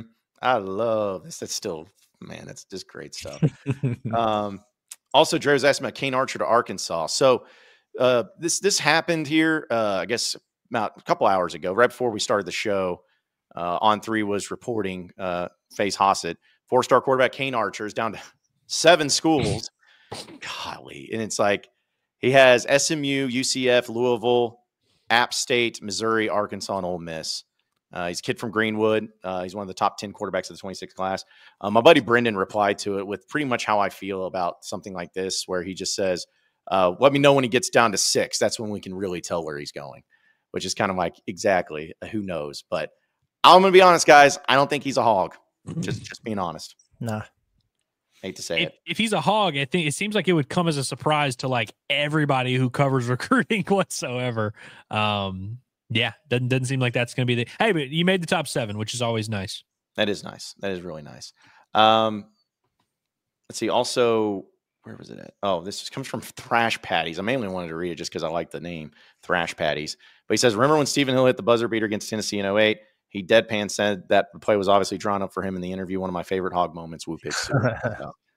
I do remember, Hill, legend, dude. Because he was from Branson, right? He wasn't from St. Louis. He was from Branson. He's a Branson guy, yeah. 7-footer, and I don't know if he still does, but I remember he went pro in something other than sports. He worked at JB Hunt, and I remember I went to an event. This was, man, like 10 years ago, and there was like a lot of corporate people there, and I see him, and I'm like, holy crap! Imagine having a 7-foot tall guy just walking around working, making sure your TPS reports are in order. Like it's just craziness. But yes, do remember that one. He averaged 2 points a game that year, and that was his 2 points in that game. This might be an answer question for Andrew. Camo Gang wants to know if we can run the bases, Andrew. Yeah. I will. I mean, look, this is a conversation of the offseason because I think like there's a huge portion of the fan base that's like thinking this is about to be Arkansas just stealing bases left and right all year. They got a few guys. They have a pretty balanced lineup of guys that hit for power, guys that hit for average, guys that can run, but there's still a lot of very large individuals on this team that would prefer to trot around the bases than run around the bases. But you got a guy like Nolan Souza who's going to do both. Mm-hmm. Well, I also not to that, but just as another point, because at first I'm gonna be honest there, Andrew. I thought he was talking about like kids run the bases stuff. I thought like that's what he was referring to. We run the bases. Yeah. So I thought that was the case. But apparently, after seeing the tweet yesterday from Hunter Yurachek on his joint statement with other schools in Arkansas, I looked in the replies. Apparently, people are really pissed off at him and everybody about they took away $1 hot dog night. So that's the next thing people are mad at Hunter Yurachek for. I didn't know that was a thing or that they took it away, but people I didn't know there was $1 hot dog night. I didn't either, but they were saying they need to have $1 beer night is what they need to do. Yeah. Every time they play a Thursday game, they should have a Thursday. Or I just do the midweek games on those Tuesdays or whatever, just because you know not like, hey, do you know what'd be great? Do it for like the coldest crap game you're gonna have this weekend, like Saturday or Sunday or whatever. Just be like, hey, we know it sucks out here, but your beer's gonna stay cold the whole time. So just come on out for $1 ones, something like that. I guess when we're talking about our trip to Batesville, because the Beef O'Brady's closed, our residential Batesville. I don't even know what to call you. Like, so your name is crazy there. So the Batesville lady. I think that's Southwestern Arkansas girl. Yeah. Well, why is the T there for the Western? Yeah, Southwest. Like it's like kind of like, you know how people do. They'll put like three letters there to kind of. I kept wanting to say Swart. I don't know why I kept reading that way. I always kind of read it as like Swatter girl, even though it's not that. But I'm with you. I understand. All right. Well, you're the Batesville lady. It says, no, you come to the River Restaurant. Beautiful view and adult beverages. Well, sold me. I've heard the views of Batesville are second to none. And I can say that because I live in a town not far from there that is smaller than Batesville. So I would love to go there. I'd love to go to the River, man. Well, we now have a suggestion. I mean, until we hear a better one. That's the type of tour day Arkansas we need to take, because we do that. I'm going to take you guys over to McCrory. Dude, I'd love to see it. We'll be doing a show from the Pizza Plus, boys. How far is Batesville from Little Rock? It's a good ways, I feel like. They're not close. I don't think. I mean, I don't know the state map. Probably like within an hour, right? Yeah, I mean, yeah. No, I don't know. I don't know. It's like an hour and a half. We could go down to Batesville when the Little Rock game happens, and we can have like a Gage Woods celebration in Batesville, and then go watch the midweek game. Salmon dinner. Yeah, and it could be good. Yeah, I'm gonna annoy you guys if we go to that place where it's on the river, because I'm just gonna keep singing this Garth Brooks song, because every time I hear that, I just the dream is like a river. I'm gonna sing it all the time when we go there. Let's see. Also, Dre wanted to know, no Vice documentary on baseball. I started this because I was like, dude, that would, like, I love the Cal thing, but man, to see it wouldn't happen, but man, to see the ins and outs of Dave Van Horn, like post loss or something like that they should have won, I'd love to see it. Yeah, I just don't think it's going to happen. I would love for it to happen, but the baseball program, they take care of business behind closed doors. But I will say, the reason why it would be awesome is because, sweet Arkansas girl. We're all wrong. Sweet okay. Arkansas girl. Gotcha. Now I know how to read it. Now I know how to approach it. I'm glad she clarified. Yes. But I will say, every time there's a clip of Matt Hobbs talking, whether it's to the team or just whatever, it fires me up, dude. They showed I think it was Hogs Plus that posted a little snippet of like a 1-minute speech he was given to the pitchers before they played Florida, and it was so good. And so I would love to see some of that, especially from guys that really aren't like the most outgoing public guys that show that side of themselves much. Yeah. Also, I wonder if this is true. We got our former Hog, BJ Young, says BJ Young in attendance. No, tonight, no cap. I mean, he has to be told. He said no cap. So just to clarify, because this may be like, maybe you're giving us lyrics or something, but you will be in Bud Walton Arena for the game tonight. Like, this is what you are saying. Just clarify for me. It is what he's saying. Okay. I think that's what he's saying. Just want to make sure, because I didn't know if that meant like you're in the houses are going to be in attendance, as in like the post game show or what. But just appreciate it, and hey, maybe we'll see you. If we see BJ Young, us three, we got to get a picture with him. We have to do it. For it has sure. to happen. So yeah, and I'll give you your Gatorade towel back that you gave me when I was a student. I'm sure you want it back. I'm sure hadn't done anything weird with it. Yeah, exactly. It's like, yeah, here's your towel back, man, from like 12 years ago. Wouldn't be weird at all. Yeah. BH 501-119 says, my number one LSU memory is having that trumpet player's son hitting the game winner last game in the Bud that year. Ruined my weekend. Was that Keith Hornsby? Yeah. That was a weird one. Yep. And I'll never forget. Well, it's actually something I knew more about after the fact. Did you guys know that Eric Musselman was on that LSU staff that game? I've heard. Yeah. We've heard about that. Every single time Arkansas played LSU, it's like, I felt like that got brought up. You're like, hey, what was that? Remember that time, Coach, that you were on that staff? What do you remember about that game? It's like, I think we've answered that one, buddy. All right. Let's see. A few other chats here too. Appreciate everybody tuning in with us. This comes from the Dabbing Rhino. It says, y'all think we'll ever do to DVH what Kentucky did to Cal? Kind of the same situation where great seasons and no titles. Just a thought. Well, Cal won a title. Yeah. But nah. No way. It would never. I don't think so.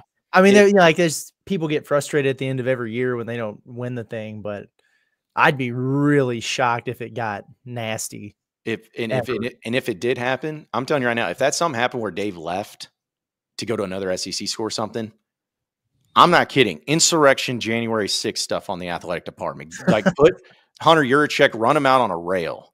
And like, because that is the most, of all the things that's unacceptable, that would be the most unacceptable thing that could ever happen, and people's heads need to roll.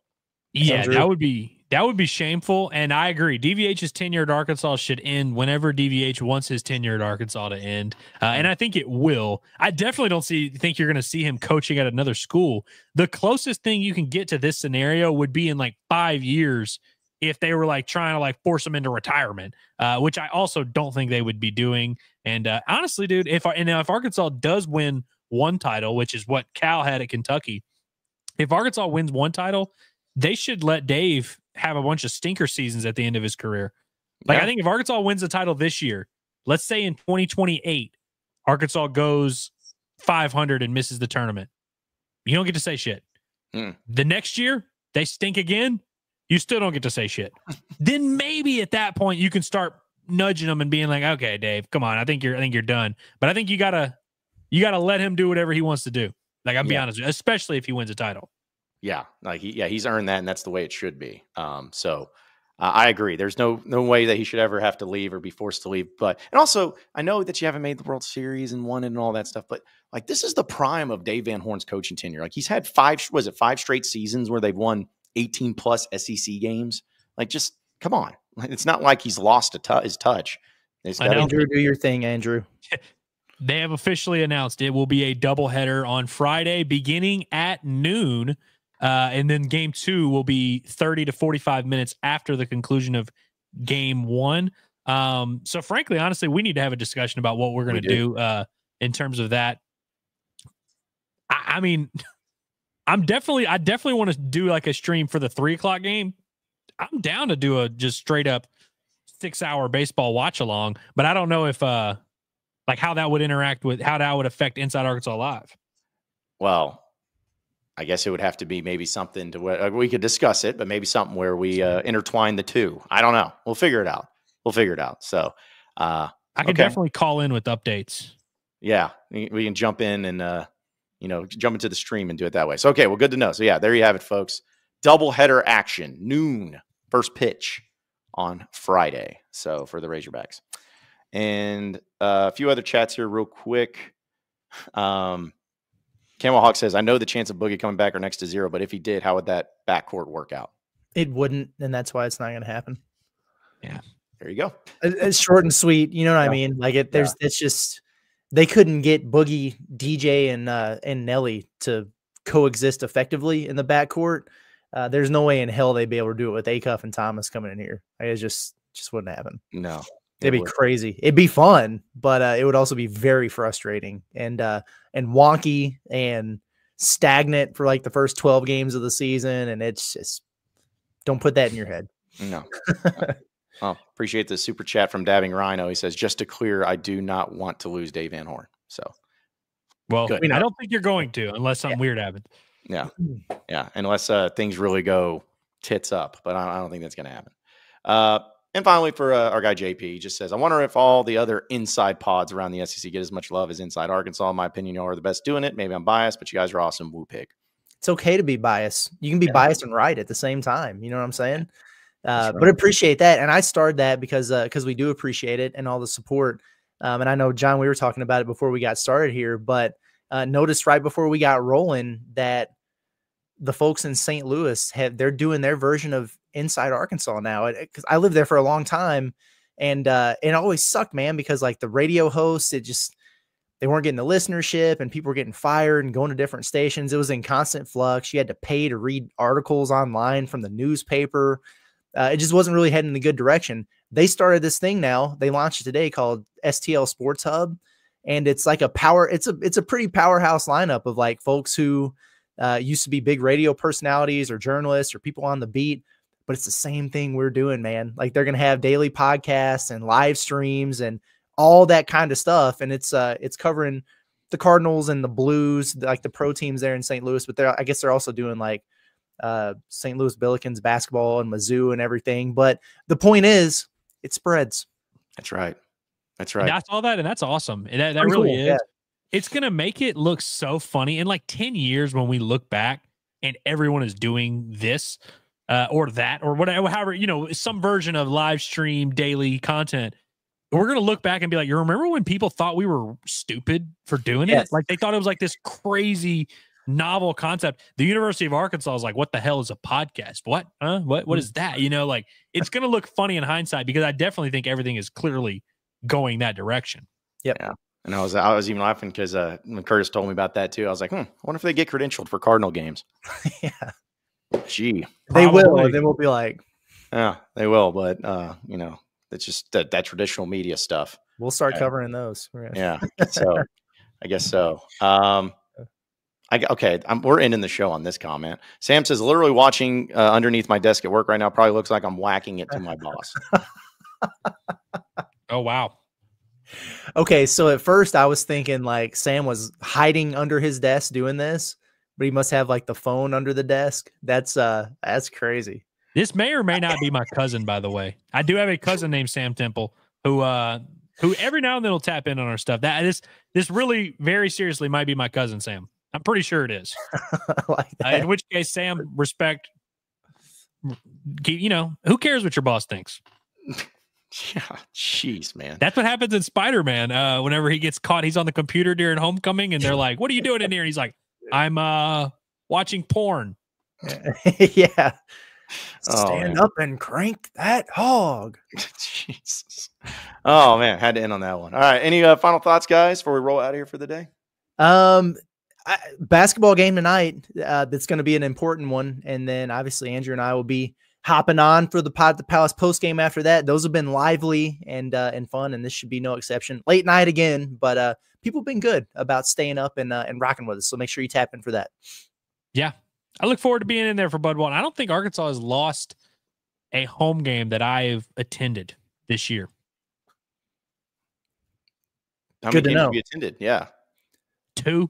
All right. Well, that's a good record. UTSA had nothing for Arkansas when I was there. And Georgia had nothing for Arkansas when I was there. So we'll see. Guess we'll find out tonight. Yeah. Well, appreciate each and every one of you listening and watching in Inside Arkansas Live. Be sure to subscribe to us here on Inside Arkansas on YouTube. You can also check out all of our audio podcasts wherever podcasts are found, whether it's Inside Arkansas Live, Pod at the Palace, or the Bombastic Podcast. You can find it there, as well as check out our website, InsideArkansas.com, for all the latest, greatest, up-to-date information, where you can also check out our apparel if you want to help support us here at Inside Arkansas. A great way to do it, whether it's the Inside Arkansas shirts, as well as the hoodie for Pod at the Palace, the hat for the Bombastic. Just go to InsideArkansas.com, click on shop. It'll take you right to it for your pre-orders. So we really appreciate all your support. So for Andrew Ellis, as well as Curtis Wilkerson, I am John Neighbors. Same sports show, same sports channel, tomorrow at noon. Have a great rest of the day, everybody. We'll see you tonight at Pod at the Palace postgame.